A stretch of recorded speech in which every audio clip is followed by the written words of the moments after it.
How did I help her understand that having some negative emotions too are okay? Okay, how did I deal with feelings? Yeah, there are times like she's so moody. Hi, I'm Kat Juan Ledesma. I'm a writer, educator, wife, and new mother of 2.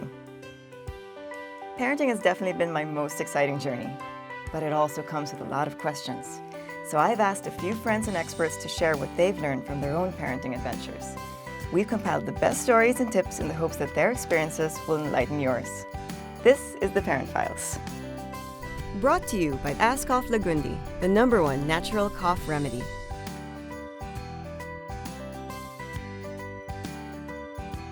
When I was younger, boys were raised to be very manly and keep the feelings inside and all of that.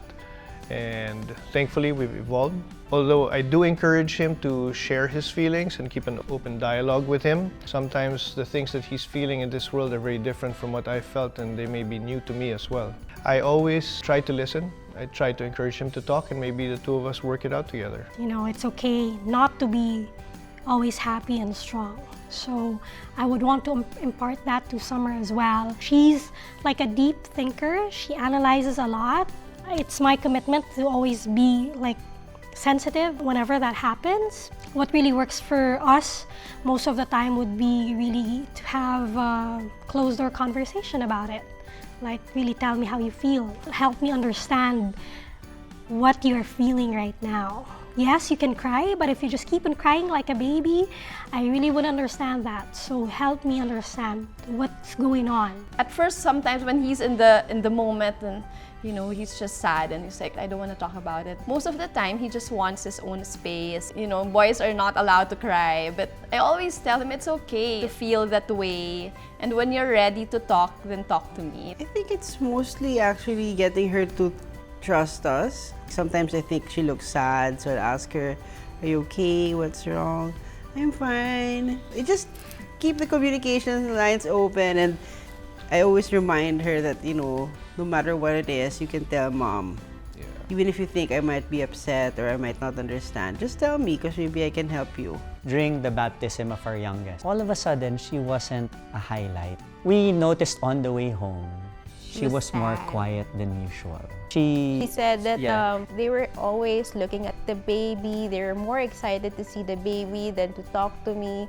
So I guess it was not jealousy, but it was something new to her because she was an only child for a long time. And now that there's a new baby, of course everybody's excited to see the baby. It's the baptism. It's the first time we've been out since I gave birth. We can't really take babies out. So I had to explain it to her. And since then, she's the best big sister. Best big sister. So she was never jealous of her. I'm trying to spend one-on-one time with them as well so that they learn to be very open with me. When that happens, I can process more whatever they're feeling, and hopefully they will tell me whatever's on their mind. Yeah, I really want to open those channels because I know not a lot of kids have those channels with their parents. I tell her that it's okay to be sad. That feeling exists for a reason, but we do not dwell on the sadness.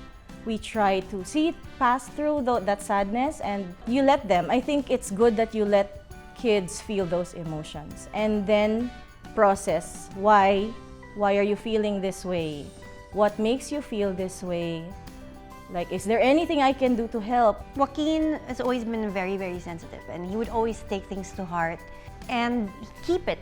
He'd keep it inside. And so I try a lot to speak to him and to talk to him and see how he feels about certain things. It was hard in the beginning. It scares me because kids nowadays, with what's going on around them, a lot of them are so troubled, you know, and a lot of them are deciding to just give up on life.